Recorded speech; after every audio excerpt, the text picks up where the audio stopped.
மனம் விட்டு பேச உளவியல் ஆலோசனை பெற ஒரு நண்பன் தேவை என்றால் உடனே ChatGPT-யை தேடுகிறீர்களா? ஜாக்கிரதை. பலர், குறிப்பாக இளைஞர்கள், தங்கள் தனிப்பட்ட மற்றும் உணர்வுபூர்வமான விஷயங்களை இப்போது ChatGPT-உடன் பகிர்ந்து கொள்கிறார்கள். ஆனால் இந்த உரையாடல்களுக்கு வழக்கமான ரகசிய பாதுகாப்பு கிடைக்காது என்று OpenAI நிறுவனத்தின் தலைவர் சாம் ஆல்ட்மேன் எச்சரித்துள்ளார்.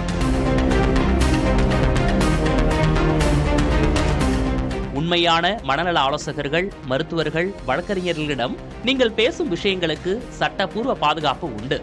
அதாவது, ஏதாவது வழக்கு என்றால் நீங்கள் பகிர்ந்த தகவல்களை அவர்கள் நீதிமன்றத்தில் தெரிவிக்க தேவையில்லை. ஆனால் ChatGPT-உடனான உங்கள் உரையாடல்களுக்கு அத்தகைய சட்ட பாதுகாப்பு இல்லை என ஆல்ட்மேன் தெளிவாக கூறியுள்ளார். அதாவது, ஏதேனும் சட்ட சிக்கல் ஏற்பட்டால் உங்கள் தனிப்பட்ட உரையாடல்களை OpenAI நீதிமன்றத்தில் சமர்ப்பிக்க நேரிடும்.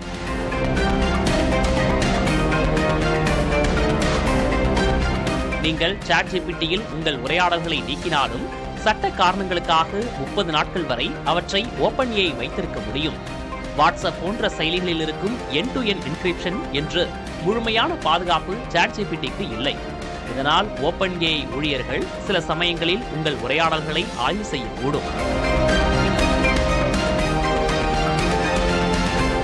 எனவே உங்கள் மிகவும் தனிப்பட்ட தகவல்களை ChatGPT-யில் பகிர்வதற்கு முன் 2 முறை யோசிப்பது மிகவும் முக்கியம்.